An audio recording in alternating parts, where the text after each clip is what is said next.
क्या नाम है बाबू? बादल कुमार। कहाँ से आए हो? करियो से। करियो पथरा? करियो। कौन करियो? यही इसी करियो ना, इसको पथरा करियो। हाँ।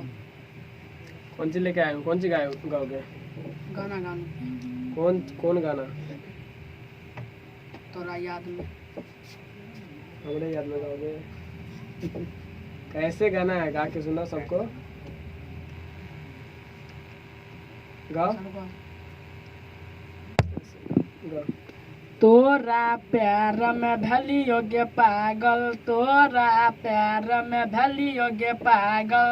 प्यार से एक बेर बोल के जो, प्यार से एक बेर बोल के जो। तोरा याद में सिगरेट पीबोगे न तो जहर खाई के मरबोगे।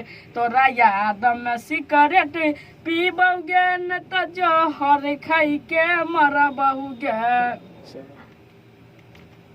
ठीक है, तो रिकॉर्डिंग स्टार्ट करते हैं, गाना गाएगा। Presents by Rajiv Rocks.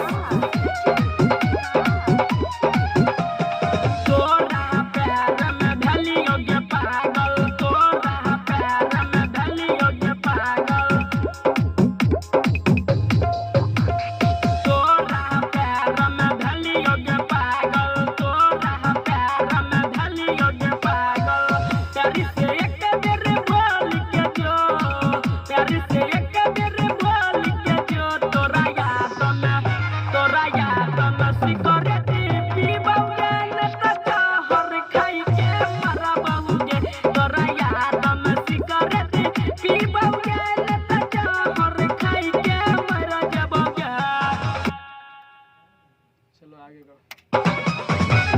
तो रह गया में हम पूरा भलियो पागल, तो रह गया में हम पूरा भलियो पागल।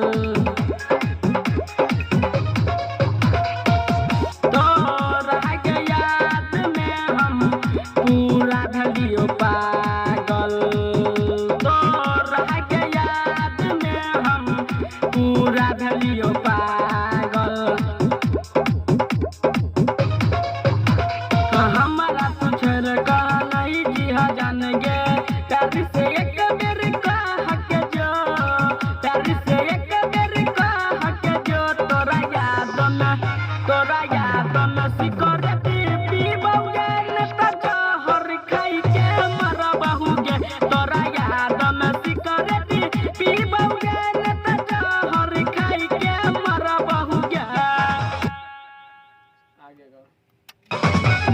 बादल से रसिन के दिल तू तोरली, बादल से रसिन के दिल तू तोरली। बादल से रसिन के दिल तू तोरली।